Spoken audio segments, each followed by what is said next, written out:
अभी तक आप सभी यही जानते हो कि चीन का मेटल स्टॉर्म 1 मिनट में 4.5 लाख बुलेट फायर कर सकता है, यानी 1 सेकंड में 7,500 गोलियां दाग सकता है। आधुनिक समय का सबसे बड़ा क्रांति का रूप बताया जा रहा है इसे, क्योंकि ये वेपन पलक झपकते हजारों शत्रुओं को ढेर कर सकता है। बॉलीवुड मूवियों में ड्रैगन्स की तरह फायर करने वाला ये एक फ्यूचरिस्टिक वेपन है जो इलेक्ट्रॉनिक सिस्टम पर काम करता है।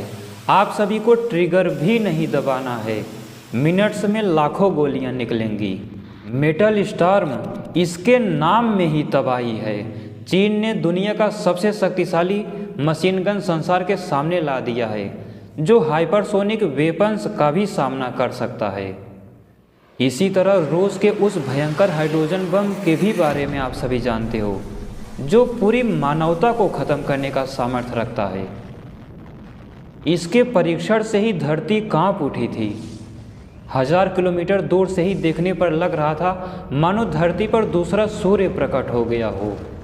टजार बम के इस धमाके के बाद रसिया ने पूरी दुनिया को बता दिया कि हम किसी से भी कम नहीं हैं। आप सभी अच्छे से जानते हो, हाइड्रोजन बम परमाणु बम से हजारों गुना खतरनाक होते हैं, जो नाभिकीय संलयन पर काम करते हैं। ठीक वही प्रक्रिया जो सूर्य में होती है, वही प्रक्रिया जो अंतरिक्ष में दिखने वाले तारों में होती है। इसके अतिरिक्त एक ऐसी खोज हुई है जो दुनिया का नक्शा ही बदल देगी। हजारों सालों के इतिहास में ऐसा आविष्कार नहीं हुआ। स्विट्जरलैंड के लार्ज हेड्रन कोलाइडर में परमाणुओं को बनाने की प्रक्रिया पूरी कर ली गई है। लार्ज हेड्रन कोलाइडर के माध्यम से न केवल सोने, तांबे आदि धातुओं को बनाया जाएगा, बल्कि कुछ ही समय में वैज्ञानिक यूरेनियम जैसी धातुओं को भी प्रयोगशाला में बनाने में सक्षम हो जाएंगे। धरती पर सबसे महत्वपूर्ण और गंभीर अनुसंधान यही हो रहा है।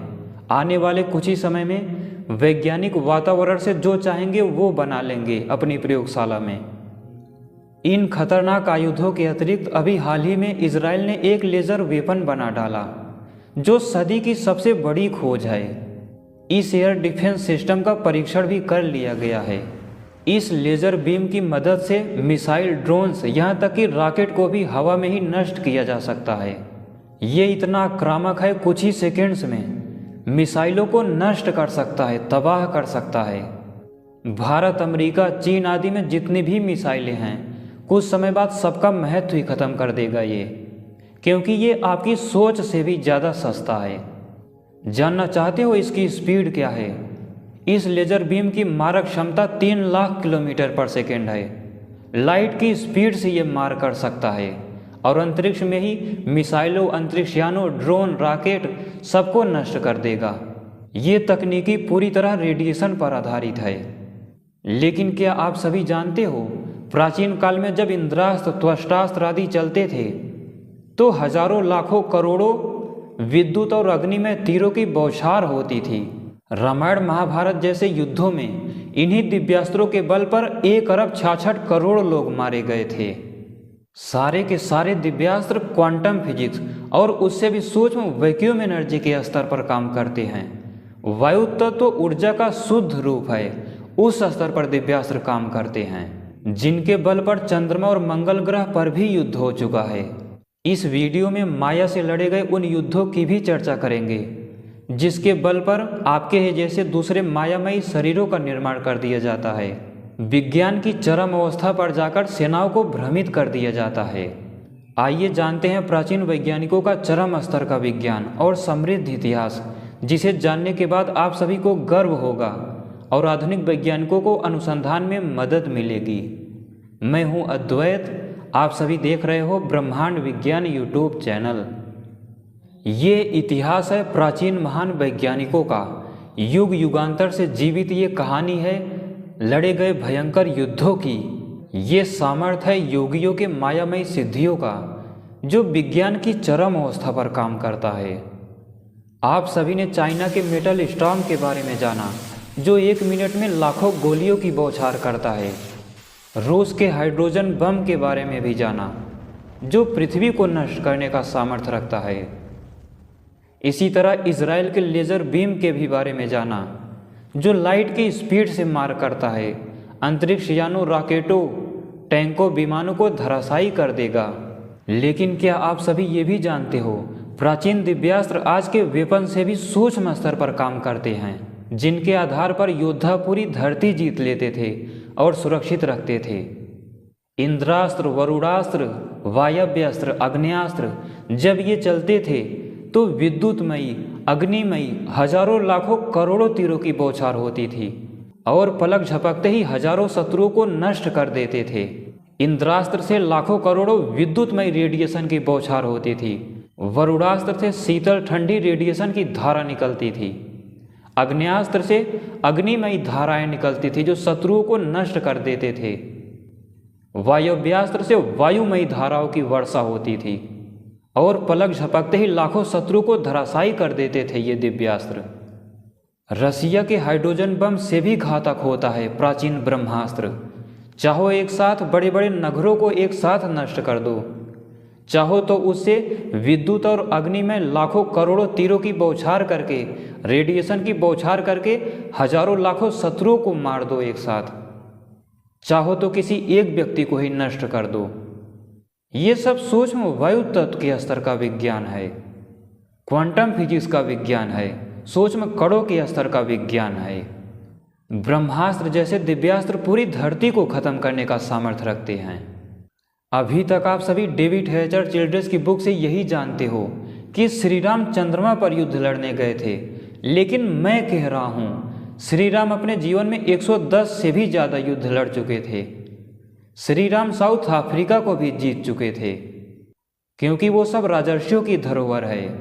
दुष्ट राक्षसों के संहार के लिए चीन में भी श्री राम ने आक्रमण किया था, रूस में भी श्री राम का बड़ा भयंकर युद्ध हुआ था, यहाँ तक कि अफगानिस्तान में इंद्रजीत से युद्ध हुआ था जहाँ से वो भागा था।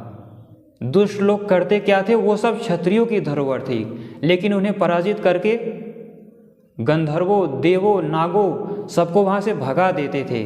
तब जाकर श्री राम ने अफगानिस्तान पर आक्रमण किया था और इंद्रजीत वहाँ से भागा था लंका में। और इससे भी बड़ी बात, मंगल ग्रह पर भी श्री राम का युद्ध हुआ था रावण के दुष्ट सामंतों से, वहाँ से भी मार के खदेड़ा था। ये सब घटनाएं महाभारत से प्रूव होती हैं राजर्षियों का चरित्र पढ़ने पर। प्रिय दर्शकों, केवल इतना ही नहीं, श्री राम गंधर्वों पर आक्रमण करने उत्तरी कोरिया तक गए थे, यहाँ तक कि साउथ अफ्रीका में आभीरों और राक्षसों को जीत लिया था। साथ ही नागों पर आक्रमण करने अमेरिका तक गए थे।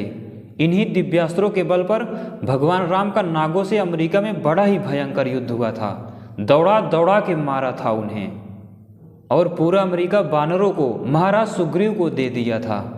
इसी तरह जब चंद्रमा पर लड़ने गए थे, उसके कुछ ही दिनों बाद बाली को मार देते हैं। लोग कहते हैं कि बाली को छुपकर मारा था राम ने। ये भी घटना महाभारत से प्रूव हो रही है। जैसे ही श्री राम ने धनुष पर दिव्यास्त्र रखा, बाली दहल गया। वो देख रहा था, लेकिन चौकन्ना होने से पहले ही आकर उसे वो बाण लग गया और वो गिर पड़ा। उसने कहा था कि कोई बात नहीं, इक्ष्वाकु के वंशजों, तुम्हारी पूरी धरती है, मुझे मारा चल जाएगा, लेकिन तुमने ताड़का को क्यों मार दिया? वो तो एक यक्षणी थी, वैज्ञानिक थी, वो तो एक स्त्री थी। यानी उन पर प्रश्न उठा रहा है, उनके चरित्र पर। वहाँ पर श्री राम ने कहा, हे वानर, जो तुम कह रहे हो ना कि स्त्री का वध नहीं करना चाहिए, इसके बारे में मनु ने यही कहा है कि हर परिस्थिति में दुष्ट दंड पाने के ही योग्य होता है, चाहे वो पुरुष हो अथवा स्त्री।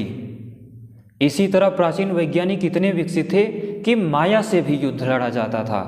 आप सभी जानते हो, महाभारत युद्ध में जब श्री कृष्ण ने सूर्य को छिपाने के लिए अंधकार की सृष्टि की, तामस शास्त्र का विज्ञान है ये, उस समय जयद्रथ को सूर्य ढका हुआ दिख रहा था। वो भी केवल जयद्रथ को, सूर्य ढका नहीं गया था, बस भ्रम उत्पन्न हो गया था जयद्रथ को।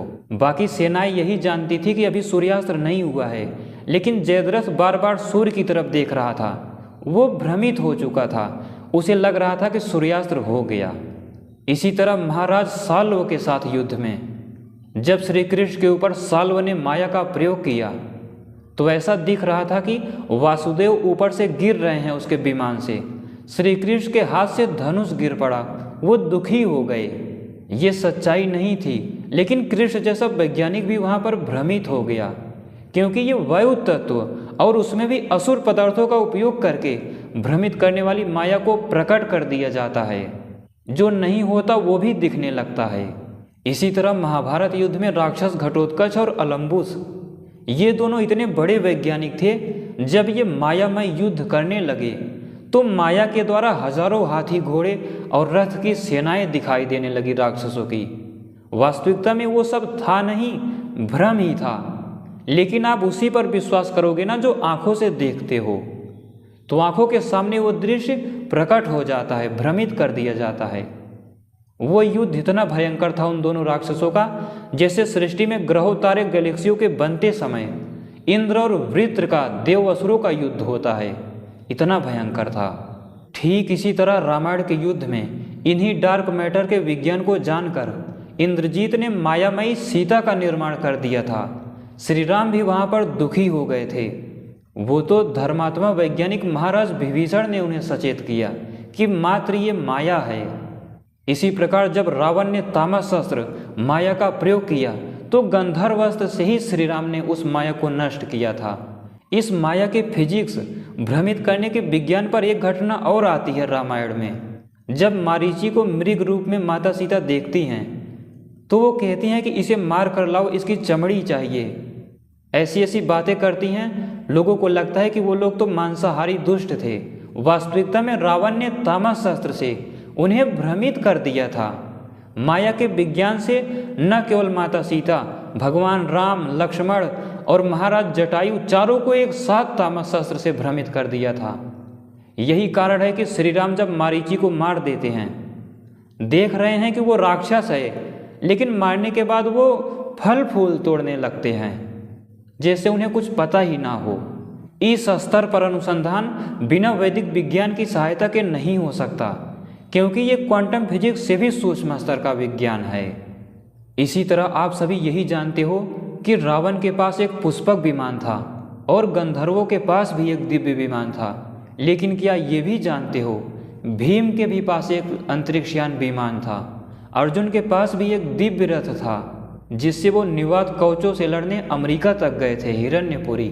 श्री राम के पास तो एक ऐसा विमान था जो एस्टेरॉयड की स्पीड से चला करता था, कुछ ही घंटे में मंगल ग्रह तक पहुंचा देता था, इतनी तेज चलता था। भरद्वाज विमान शास्त्र में आज भी अदृश्य होने वाले छोटे और बड़े होने वाले विमानों का जिक्र आता है।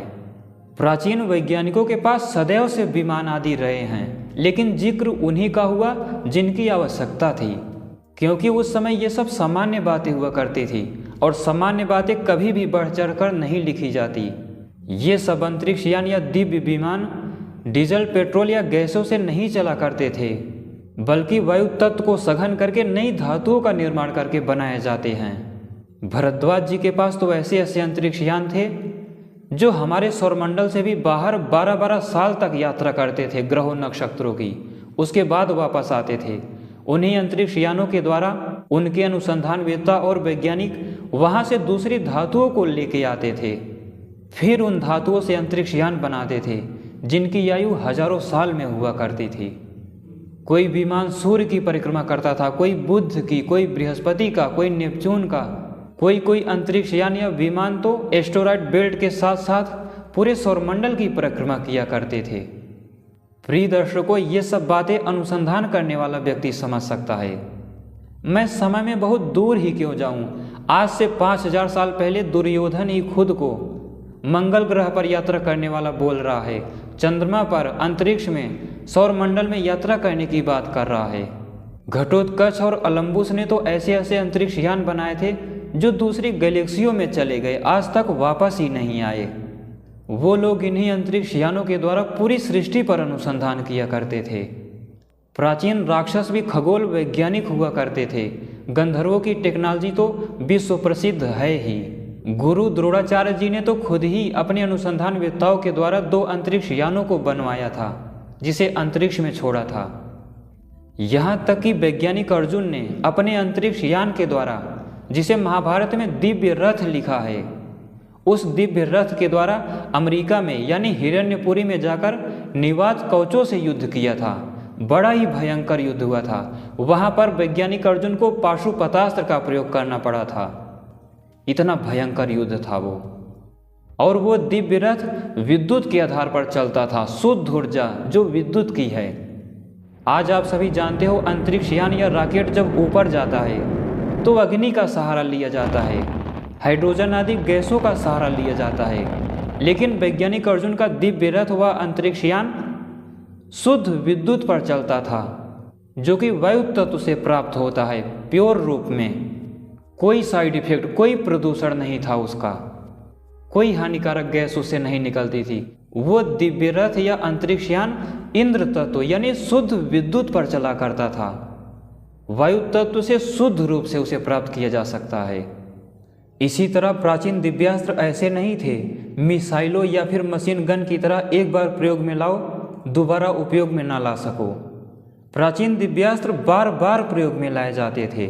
अग्न्यास्त्र से चाहो तो किसी अंतरिक्ष यान को एक साथ भस्म कर दो, या फिर किसी योद्धा के हाथ काट लो, या फिर हजारों लाखों करोड़ों अग्नि में तीरों की बौछार करके, रेडिएशन की बौछार करके पलक झपकते ही हजारों लाखों दुष्टों का संहार कर दो। इसी तरह वरुणास्त्र से चाहो वर्षा करा दो, या फिर चाहो तो हजारों लाखों शीतलमय ठंडे तीरों की बरसात कर दो, रेडिएशन की, हजारों योद्धाओं का संहार कर दो। ठीक इसी प्रकार इंद्रास्त्र चाहो तो विद्युत में हजारों लाखों तीरों की बौछार कर दो रेडिएशन की, या फिर चाहो किसी का एक हाथ ही काट कर रुक जाओ, या फिर चाहो तो किसी अंतरिक्ष यान को पलक झपकते ही इंद्रास्त्र द्वारा नष्ट कर दो, क्योंकि ये शुद्ध रूप से काम करते हैं। त्वष्टास्त्र भी ऐसे काम करता है। सृष्टि में जो प्रक्रिया हो रही है, विद्युत व इंद्र तत्व जो जो कार्य करता है, क्योंकि विद्युत क्षत्रिय है, वरुण क्षत्रिय है, तो ये सृष्टि को जिस प्रकार संचालित कर रहे हैं वो प्रक्रिया दिव्यास्त्र में उसका यजन कराया जाता है, और वो शुद्ध वायु तत्व के स्तर से शुरू होता है। इसी तरह वायव्यास्त्र भी चाहो तो उसे आधी तूफान प्रकट कर दो, या फिर चाहो तो वायुमयी हजारों लाखों तीरों की बौछार करके हजारों योद्धाओं का संहार कर दो। गंधर्वास्त्र भी ऐसे ही होता है, चाहो तो हजारों लाखों तीरों की रेडिएशन की बौछार करके समाप्त कर दो, या फिर चाहो तो सामने के योद्धाओं को भ्रमित कर दो। सबको लगेगा कि ये तो हजारों रूप में प्रकट होकर दिव्यास्त्र चला रहा है, जबकि आप रहोगे एक ही, क्योंकि ये सब शुद्ध ऊर्जा से प्राप्त किए जाते हैं। चाहे इंद्रास्त्र हो, चाहे वरुणास्त्र हो, वरुणास्त्र से भी चाहे जल प्रकट कर दो, चाहे जलनुमा रेडिएशन के द्वारा शत्रु का संहार कर दो, क्योंकि चलने से जब सामने वाला उसका निवारण, उसका प्रतिघात अस्त्र छोड़ेगा तो उसे पता होना चाहिए कि ये वरुणास्त्र है या अग्न्यास्त्र है। अग्न्यास्त्र से अग्निमयी तीरों की बौछार, इंद्रास्त्र से विद्युतमयी, सूर्यास्त्र भी ऐसे है, त्वष्टास्त्र भी, जितने भी दिव्यास्त्र हैं उनका उसी तरह उपयोग किया जाता है। ये सब शुद्ध ऊर्जा से प्राप्त किए जाते हैं। क्या आप सभी ने अंतरिक्ष में गरजने वाली विद्युत का, जब से धरती बनी है आज तक कोई साइड इफेक्ट देखा विद्युत का, बिजली का? लेकिन खंभों में चलने वाली विद्युत का होता है रेडिएशन का गंध सूक्ष्म स्तर पर। क्या आप सभी जिस पानी को, जिस जल को पीते हो, क्या आज तक इसका कोई साइड इफेक्ट देखा? लेकिन कृत्रिम बनाने वाले जल में होता है। जब से ये पूरी सृष्टि बनी है, क्या आप सभी ने सूर्य की किरणों का कोई साइड इफेक्ट देखा? लेकिन सौर ऊर्जा का देखा जाता है। क्या आप सभी ने बहने वाली हवा का कोई साइड इफेक्ट देखा, जो नेचुरल हवा होती है, लेकिन आपके पंखों का देखा जाता है? क्यों? क्योंकि प्राचीन वैज्ञानिकों का मस्तिष्क अद्भुत हुआ करता था। वो योग के द्वारा शुद्ध वायु तत्व पर पूर्ण रूप से अनुसंधान करके जब पूरी प्रक्रिया जान लेते थे कि विद्युत को निर्मित कैसे किया जाता है, वायु तत्व से शुद्ध रूप में, प्योर रूप में कैसे प्राप्त कर सकते हैं, तब जाकर इंद्रास्त्र आदि बनाते थे। कोई रेडिएशन का कोई साइड इफेक्ट नहीं। यही कारण है कि रामायण महाभारत युद्धों में अरबों लोग मारे गए। महाभारत में ही 1 अरब 66 करोड़ लोगों के मरने की बात है, 24,000 लोगों के लापता होने की बात है। ये इन्हीं दिव्यास्त्रों के आधार पर मारे गए, लेकिन कोई भी साइड इफेक्ट नहीं हुआ। सर्दी में जो आप सभी अग्नि जलाते हो, क्या उसका कोई साइड इफेक्ट देखा? लेकिन गैस सिलेंडरों का होता है साइड इफेक्ट। तो सोचो, उस प्रक्रिया पर चलकर वायु तत्व के द्वारा उसको सघन करके दूसरी धातु आदि तो बनाते थे अंतरिक्षयान आदि उससे, लेकिन जो दिव्यास्त्र आदि प्राप्त किया जाता है, बनाया जाता है, उसकी पूरी प्रक्रिया समझी जाती है। ये सारे दिव्यास्त्र यूनिफाइड होते हैं। ऐसा नहीं एक जीवन भर अनुसंधान करते रहो, चरम अवस्था पर जानकर जैसा उसका सबसे सही और व्यवस्थित उपयोग हो सकता है, उस स्तर पर उसकी एक शिक्षा दी जाती थी गुरु उपदेश के द्वारा, और परंपरा वाइज सुनाया जाता था और बनाया जाता था, निर्मित किया जाता था इन दिव्यास्त्रों को। अगर हम सभी आधुनिक संसार की बात करें तो आज तो प्राचीन काल से बहुत ज़्यादा तकनीकें आदि बन गई हैं, लेकिन यूनिफाइड रूप में अभी एक भी तकनीक या विमान आदि नहीं है। जो भी है या तो इनका साइड इफेक्ट है या फिर ये बदलते रहते हैं, उससे अच्छा ऐसे विकसित करते हुए बनाए जा रहे हैं। वैदिक दिव्यास्त्र ज़्यादातर 50 ही हैं, 40 से 50 ही, और 50 ही इनके उपसंहार, यानी 50 से 100 ही दिव्यास्त्र होते हैं यूनिफाइड रूप में, जो प्रदूषण रहित होते हैं। क्योंकि सूर्य के अंदर, आपके शरीर के अंदर ये जो इंद्र तत्व जिस प्रकार लड़ता है, वो प्रक्रिया को जानकर शुद्ध रूप से इस इंद्रास्त्र को, वरुणास्त्र को, इन सबको बनाया जाता था। आप सभी भ्रमित मत हो जाइएगा कि सबसे हजारों लाखों करोड़ों रेडिएशन नुमा तीर क्यों प्रकट हो रहे हैं। वरुणास्त्र से भी यही प्रक्रिया, इंद्रास्त्र से भी, त्वष्टास्त्र से भी, गंधर्वास्त्र से भी, ब्रह्मास्त्र से भी, अग्न्यास्त्र से भी, इन सबसे हजारों लाखों तीर क्यों प्रकट हो रहे हैं रेडिएशन नुमा। इनकी पहचान के लिए ही तो जब अग्नि में तीरों की बौछार होती थी तो सामने वाला शत्रु वरुणास्त्र का प्रयोग करता था, तो शीतलता नुमा तीरों की बौछार होती थी, उसको रोकता था, पूरी तरह उस पर नियंत्रण कर लेता था अग्न्यास्त्र पर। वो फेंक के दिव्यास्त्र नहीं चलाए जाते, आपके धनुषों पर ही वो रखे रहते हैं। मंडलाकार दिखाई देता है धनुष जब खींचते हो। इतने भयंकर युद्धों के बाद, इतने बड़े दुष्टों के नरसंहार के बाद भी पृथ्वी सुरक्षित रही थी, क्योंकि मैंने पहले ही चर्चा कर दिया, सृष्टि के विद्युत का आज तक कोई साइड इफेक्ट बता ही नहीं सकता। सूर्य की किरणों के माध्यम से हम लोगों का शरीर बना है, हम सभी देख पा रहे हैं, इसका कौन सा साइड इफेक्ट। लेकिन आपके मोबाइल का साइड इफेक्ट होता है। तो जो सूर्य के आधार पर बनाएगा तकनीकें शुद्ध ऊर्जा से प्राप्त करके, वो प्रदूषण रहित होगा, लेकिन उसके लिए अत्यंत जितेंद्रिय, सृष्टि का महान वैज्ञानिक और वेदों के पूरे अर्थों को आना चाहिए, साथ ही ब्रह्मचारी भी होना चाहिए, अत्यंत पवित्र होना चाहिए, सामर्थ्य से युक्त। वही बना भी सकता है, वही चला भी सकता है, साथ ही वही नियंत्रण भी कर सकता है। आप सभी ये मत समझिएगा कि प्राचीन काल में तोपें नहीं थी, बंदूकें नहीं थी। ये जो शतघ्नियाँ होती हैं वो तोप ही है। यहाँ तक कि गुरु द्रोणाचार्य जी के पास एक वितस्ती बाण था जो नज़दीक से युद्ध करने में काम आता है। वो आज का सबसे विकसित पिस्टल मान सकते हो, हाथ में पकड़ने वाली बंदूकें जो पिस्टल होता है उसे मान सकते हो। लेकिन प्राचीन दिव्यास्त्रों के सामने इन सब का महत्व तो नहीं रह जाता। ठीक वैसे ही जैसे चाइना के मेटल स्टॉर्म के सामने दूसरे AK-47 या 203 जितने भी मशीन गन हैं सबका महत्व तो नहीं रह जाता। ठीक वैसे ही जैसे रूस के टजार हाइड्रोजन बम के सामने दुनिया के सभी परमाणु बमों का महत्व तो खत्म हो जाता है। ठीक वैसे ही जैसे इजराइल के लेज़र वेपन के सामने सभी मिसाइलों, टैंकों, अंतरिक्ष यानों, रॉकेटों का, लड़ने वाली हर मिसाइलों का महत्व खत्म हो जाता है।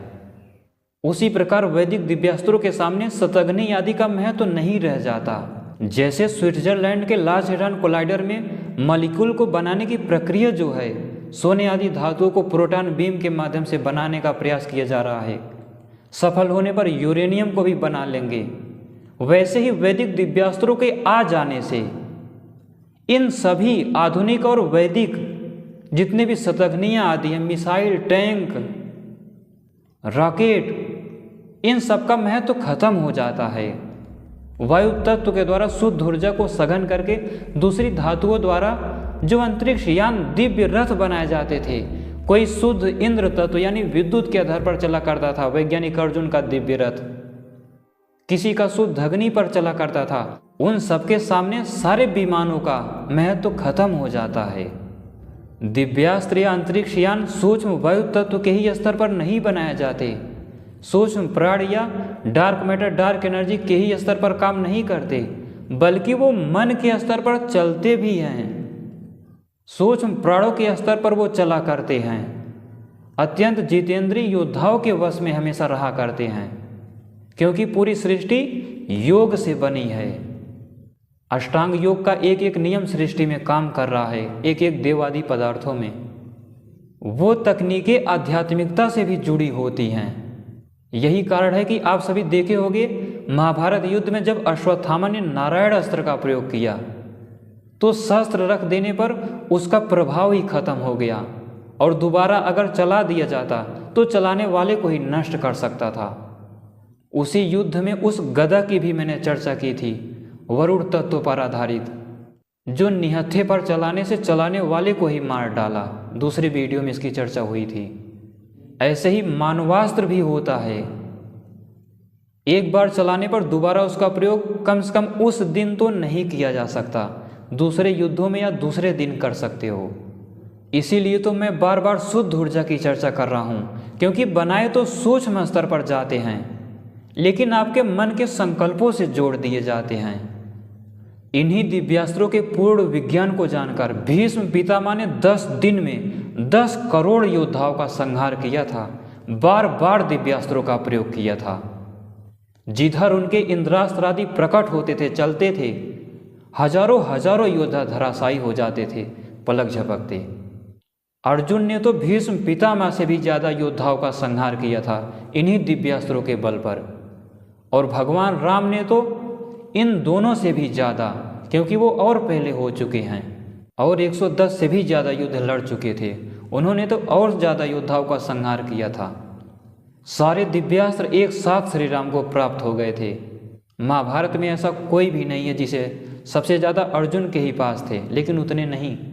और श्री राम से भी पहले पृथु, सगर, इक्ष्वाकु, सरियाती, इन्हीं लोगों की पूरी धरती थी। ये तो सबसे बड़े योद्धा थे, सबसे बड़े चरम स्तर पर वैज्ञानिक थे। ये वेदों को पूर्ण रूप से जानते थे, पूरी सृष्टि को। सीधे सीधे कहूँ तो ये लोग अपने समय के महानतम वैज्ञानिक थे। इनका ऋण संसार कभी नहीं भूल सकता। इन्हीं की रक्षा करने की वजह से पृथ्वी आज तक सुरक्षित रही थी। आप सभी से भी विनती है कि विज्ञान सीखो, अपने बच्चों को विज्ञान की तरफ प्रेरित करो, साथ ही वेदों के आधिदैविक यौगिक अर्थों को बार बार समझने का प्रयास करो। वेदों के माध्यम से पूरी सृष्टि को समझो, क्योंकि संपूर्ण विज्ञान है उसमें। पुराणों के सृष्टि बनने के आख्यानों पर अनुसंधान करो। स्थितियां हाथ से निकल चुकी हैं, कुछ भी हाथ नहीं लगने वाला। इसीलिए अनुसंधान करो और अपने आप को, आने वाले पीढ़ियों को, सबको जागृत करो, वैज्ञानिक बनाओ, अनुसंधान वेत्ता बनो, सोचने समझने का सामर्थ्य रखो और साथ साथ योग के मार्ग पर भी बढ़ो। उम्मीद करता हूँ आज की वीडियो आप सभी को अच्छी लगी होगी। वीडियो को पूरा देखने के लिए धन्यवाद।